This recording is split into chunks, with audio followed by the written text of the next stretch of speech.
Welcome to First Gen Futures. My name is Jorge Viramontes, and I'll be your host. I was a software developer for over 6 years at a consulting firm. Now I'm a tech entrepreneur and looking to bring resources to those who are underserved and underprivileged. And I'm also a musician and a writer. It is my pleasure to have today as my first guest, Angel Zhang. Hello. Go ahead, please introduce yourself. Hey everyone. My name is Angel, and I was born in China, Beijing, China, and I came to the US when I was 6 years old. I've had a 13-year career in the advertising industry, working, from the investment side to the business strategy and account directors, accounts management side.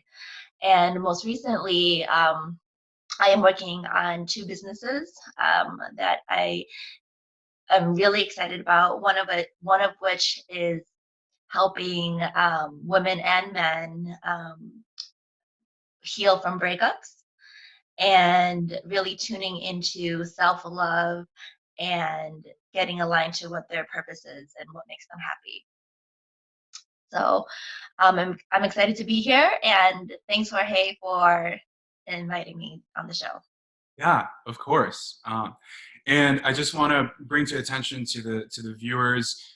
First Gen Futures is a new organization, a new platform that aims to really bring together the resources that should be available to first gen Americans here. We are a group that's spread far and wide, and it's really empowering when we're able to see that there's more of us than we know, and we're able to come together to really see what are the things that we have learned throughout the years to help us all out get ahead, get to the next level, whether that's in business, our health, life, relationships. So it's a really exciting adventure that we're starting off to do today. So Angel, so tell me more about this relationship or healing from a breakup, because I've had some experience with that. It's not easy, but yeah. So like, what's the yeah? Tell me more about it. Yeah.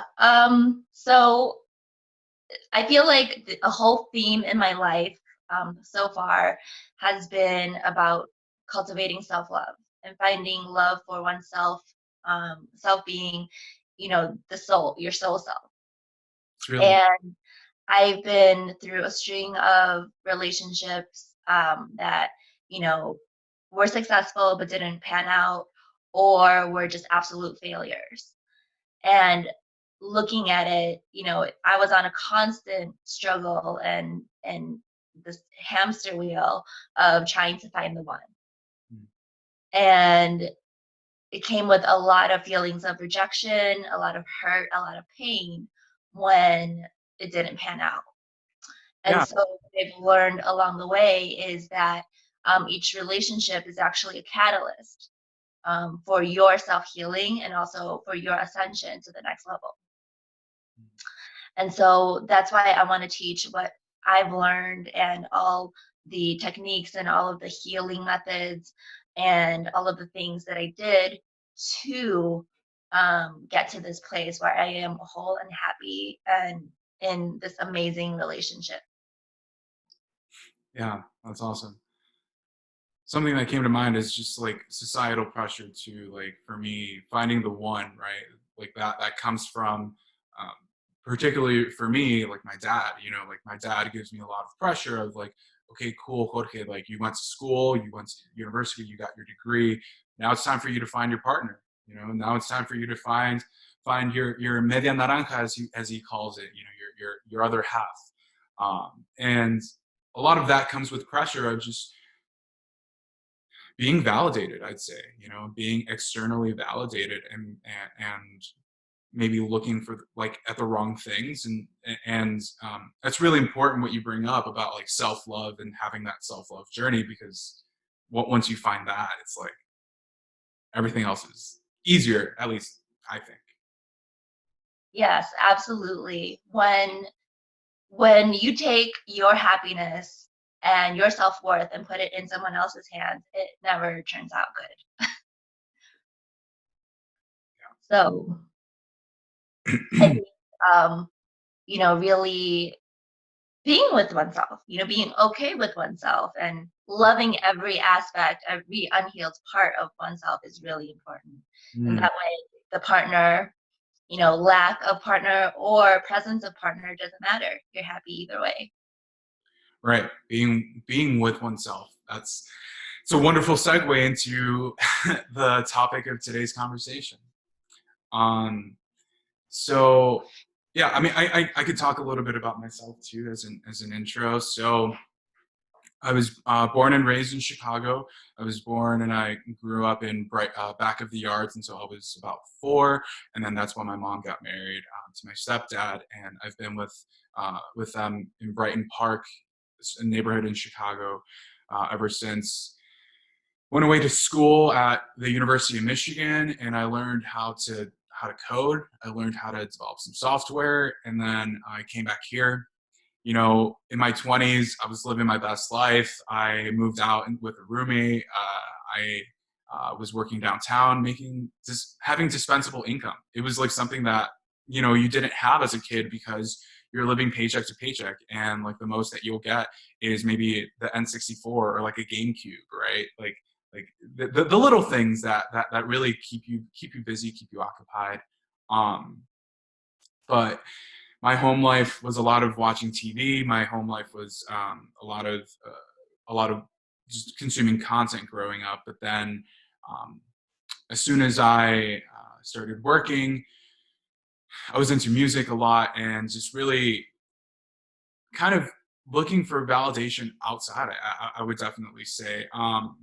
Another part of me just not being able to love myself or to be with myself was that I felt that I needed to be uh, completely different people depending on the context that I found myself in. So, for example, if I was at my office, I needed to be this well-spoken, well put together subject matter expert, software engineer, um, and like the part that is me would be I'm a happy-go-lucky guy, or just like I'm a kind of more upbeat kind of guy. So that was there. But then when I would go home and be with my roommate, it was like I had to be like this party guy, like this kind of party animal, like always down to go out and like have people over. And then on the weekends, sometimes I would go with my parents, and then it's like I'm back in my Mexican immigrant, Spanish speaking, Catholic church going community. Like that's a whole different side of Jorge that like like not a lot of people get to see. Um, and also being with my cousins and like with my family, and it's like, oh, like I'm like the white boy, right, that went to college, or like I'm the American boy that actually went to school and is working downtown. So like there's nothing wrong with that, but for me it was there was a whole lot coming from a whole lot of directions. Yeah. And I think what you said is really important to some of our viewers who are watching now is that there's this dichotomy where you have to put on one face with one group of people, such as at work, and then your real face when you're with family and friends. And I say that because, as first generation immigrants, there is kind of, this, you know, fear of not being accepted for our culture or for our traditions Yeah. or some of our habits that we may feel not be accepted in a workplace. And so I definitely went through that starting in my career. you know um, some of my coworkers were talking about things that I absolutely did not relate to at all, Hmm. just from my upbringing as a first generation immigrant child who, had parents that were working minimum wage. And so I think what I've realized along the way is that, it's actually okay to be yourself, and it's okay to Yeah. bring your culture and bring what's unique and what's different about you to the workplace, because it's a really beautiful thing. Not only okay, yeah, it's very important to bring your own culture. It's super important to do that. Going back to things that us as first gen Americans we experience. An experience I had was I would bring my lunch because I was living with my parents at the time. Because after college, they just welcomed me back, no questions asked, and my mom would make amazing dinner, and then she would be like, "Oh, Miko, do you want me to pack you a lunch?" And I'd be like, "Yeah, yeah, yeah, sure." And then like having like coworker. I mean, we were young, like we were like all fresh college grads, still kids, I'd say. But like people would comment on my lunch and like, oh, that looks so good, or like I wish I had some. And one thing is like it made me feel singled out. I think that that's something important to note, that if you're in a professional environment and you bring some of your culture, like it definitely can feel alienating. It can feel like you're being singled out or like called out on for no apparent reason. Right. Yeah, and that's the thing, right? It's all in our heads, really. They might not be thinking that. I think it's something that we made up, like a story that we made up, that it's weird, or that it's, not the norm and everyone is judging us, or, you know. So yeah, so transitioning over to the main topic of today's conversation. The main topic being bringing awareness more to the present moment. Um, Personally, I think that this is something important, and it's if you Google, if you look out there, you can find resources on kind of, I believe, like the practices of Buddhism or practices of spirituality, where um, one is able to be at present, be at peace with the present moment, where we're not necessarily ruminating on things from the past, and we're not worrying about things in the future, and we're in this space where we I want to talk about embracing it, and the difference between kind of accepting or choosing the present moment versus kind of being complacent or saying like, because I think that that's one of the difficult distinctions to make, is to understand what, so like, you want me to be okay with this, or you want me to be okay with whatever's going on. This isn't okay, like I don't agree with this, versus kind of being more present or mindful to what it is, right? Yeah, So definitely. so I guess, to you, like, what's the difference between kind of like being in the present moment and just accepting it, versus what others might call it as conforming or giving in. Um, I think that, again, it all I think it all boils down to what your beliefs are, right? Are you in the mindset that you create your own reality? Or are you in the mindset that the government or leaders of the free world are controlling your reality and molding your reality? So it's really the mental space of where you're at, which depicts the freedom, right? Do you feel free? But yes, you are being responsible. Or are you doing it out of obligation and out of being good and, um, being complicit, compliant?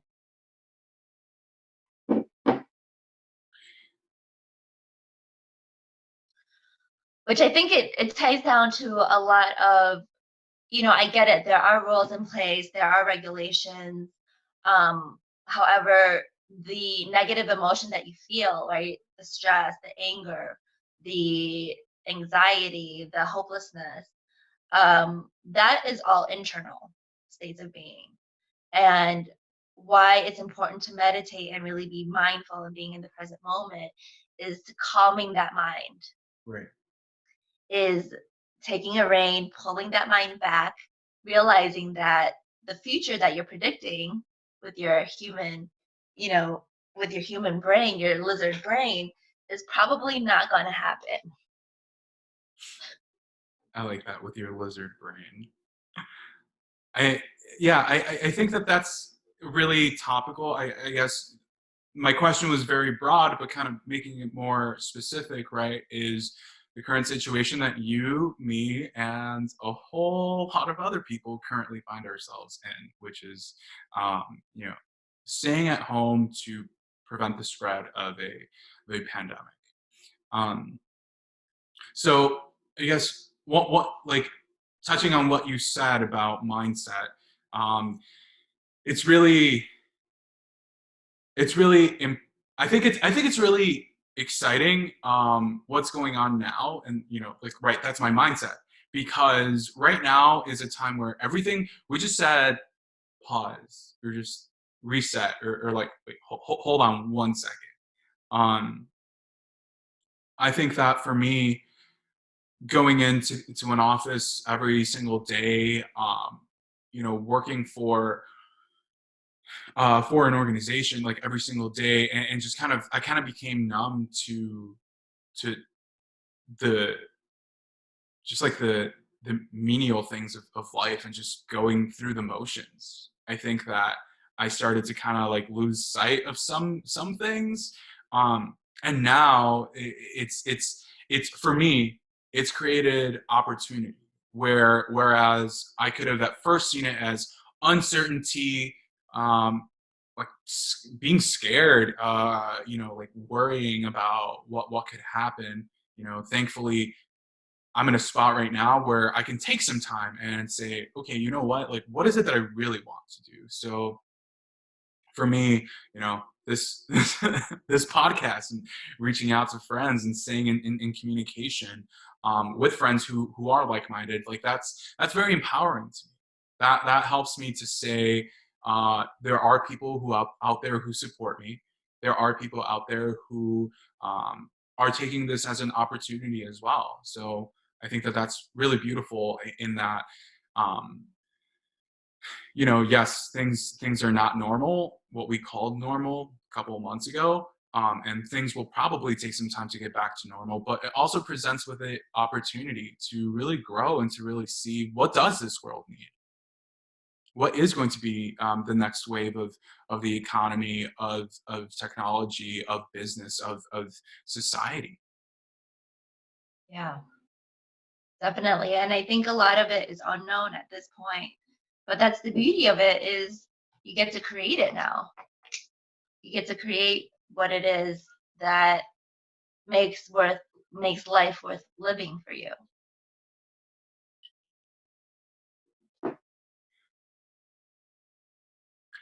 Um, so at this point, I'd want to kind of talk about something that you mentioned yesterday, on our call. So the difference between what's happened, and what we tell ourselves about what we're making that mean. You gave me a great situation. I was like, oh yeah, I told you yesterday. I was like, oh, like what if nobody watches like my podcast or etc. And you're like, yeah. And then what are you gonna make that mean? I was like, it's my haircut. Like I know it is. Like that's what it means. Everybody just loves the haircut. Angel. Yeah, isn't it crazy? And the funny thing about it is that we have zero control. Zero control. It's like a hijack of our brain. Our brain literally tells us what is real. And where does it come up with this stuff? I really don't know.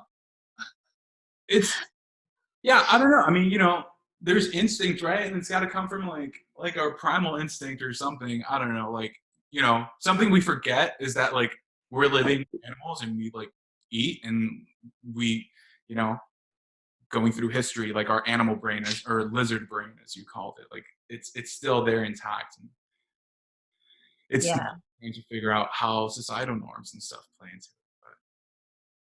Yeah. And I think that's why mindfulness and meditation is a really great practice to kind of calm that brain and that voice and really tune in and tap into your actual like uh self, the true self, the one that's not egotistical, the one that's not making up stories. And really, when you tune into that voice, then you just are more grounded. You more aligned to what your values are, what's important to you, and really living a life worth living. It's beautiful. So what sort of mindfulness or meditation practices do you do?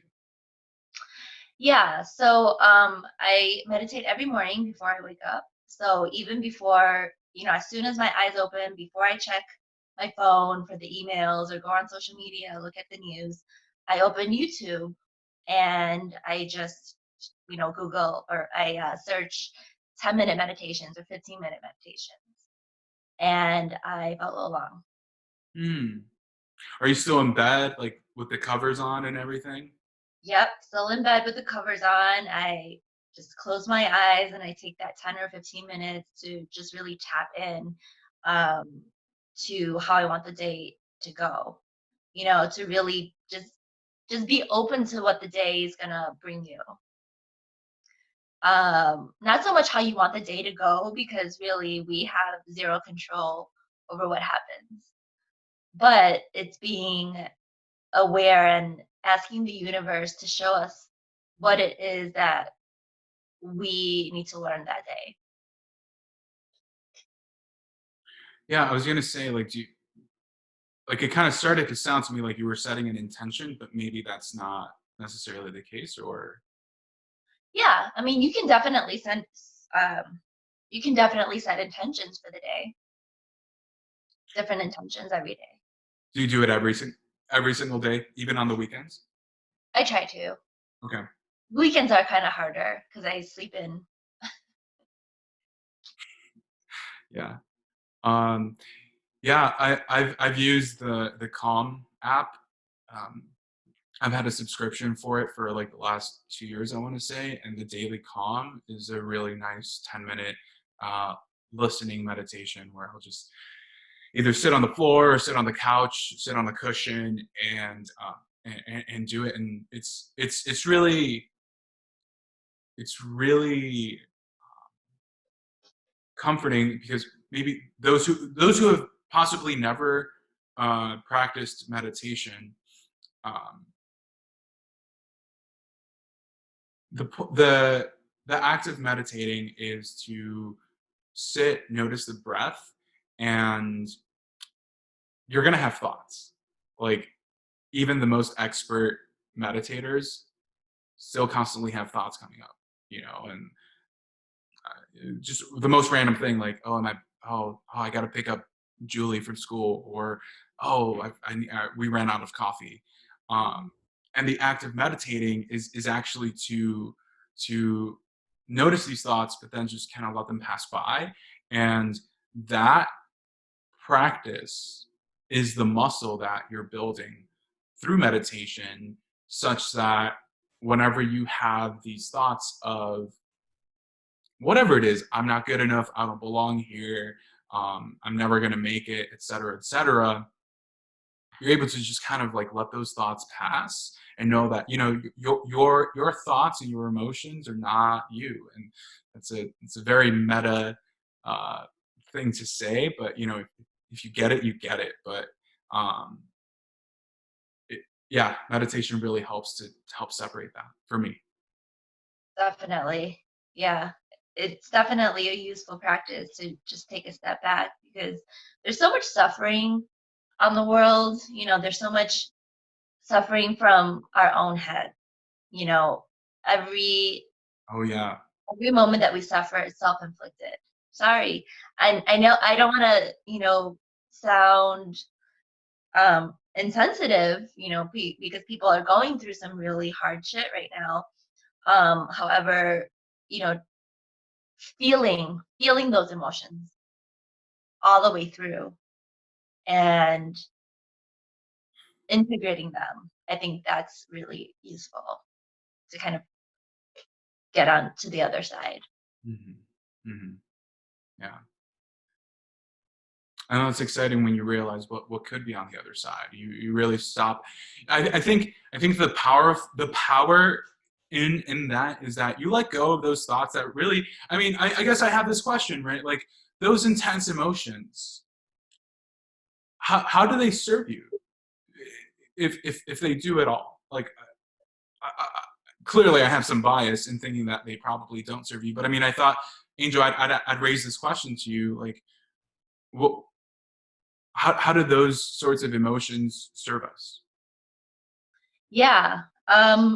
Whether it's a negative emotion or a positive emotion, but especially with the negative emotions, it's a signal that there's a desire, a deep desire or need that is unmet. So within yourself. So if you look at it as, like, let's say inside you is a little kid, right? A little kid version of yourself. Anytime that you feel negative emotion, it's that little kid crying out for a unmet need or desire. And so what most of us adults do is we distract, we cope, right? Well, we'll watch TV, or we'll go eat food, or we'll go work out, or we'll, zone out. And really that is not healing the little self. So nobody likes to feel negative emotion. However, feeling it and coming to terms with it and healing it is one of the best things that you can do. Because have you ever like felt so deeply this negative emotion, like such as loneliness, and you just sit there and you cry and you cry and you cry the whole night, and the next morning you just feel better? Hmm. Has that ever happened to you? Like like I definitely give myself room to feel emotions, like not all night, like till like 5 a.m. or something, but like definitely, yeah, like you just go to bed and you're like, fuck, man. But then like yeah, like waking up the next day, it's like okay, like this is better, like it's not as bad as I made it out to be. Yeah. I think definitely feeling through these emotions and not coping with distractions is one of the best things that you can do. Yeah, yeah, for sure. Wow, that really that I felt that. I felt that. I really did. The little kid inside of us, maybe not getting the attention that they want or not getting their needs met. That's that's super super insightful. Um, what was I going to say? I was going to say something along those lines.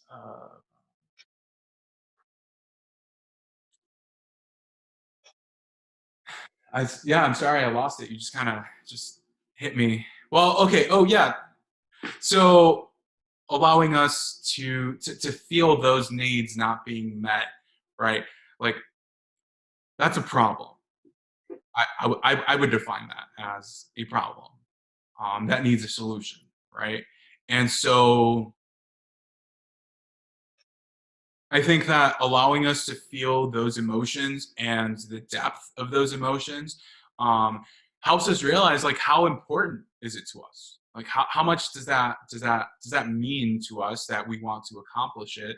And then once we're able to let go of those thoughts of whatever it is, if it's resentment, if it's this or that, it's like you are better positioned once you've let that thought to go to be in a mindset of okay, let's find solutions, right? Like let's be the adult now and like let's figure out what we need to do to take care of those needs.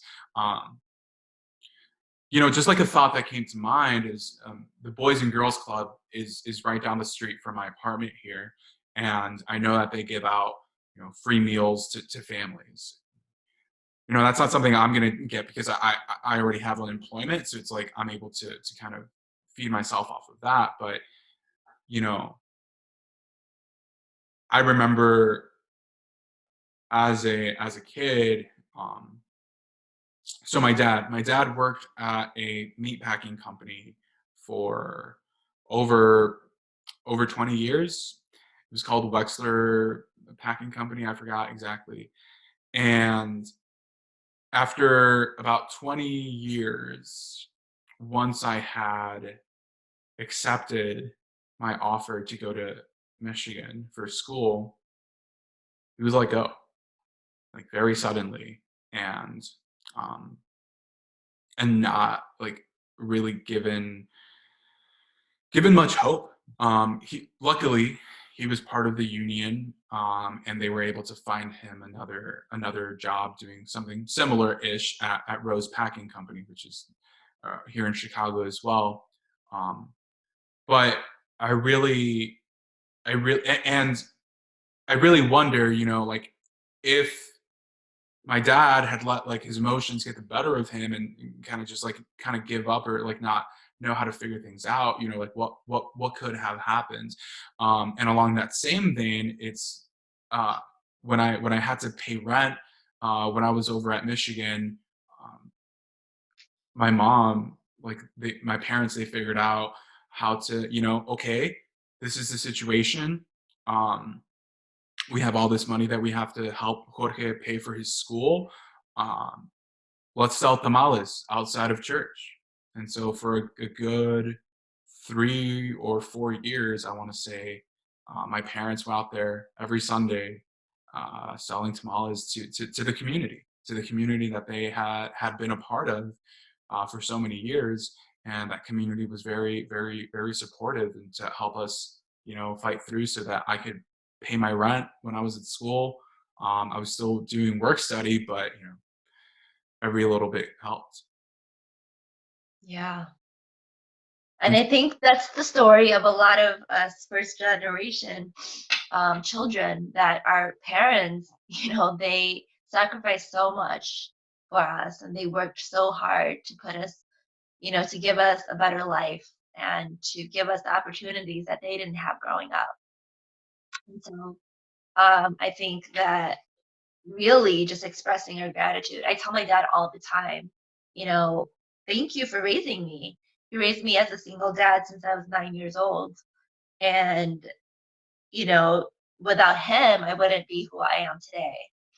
So I really admire single parents and just any parents in general because they have this human life now that they're responsible for, and every decision that they make from then on out is for the child. It's the most selfless human being act ever. So really, really props to my parents. yeah, I'm over here getting emotional. Call your parents and thank them. I will. I'll call him right now. um, all right. So just kind of want to start wrapping up here. Um, but Angel, thank you so much for joining me on this and pushing me to make this happen.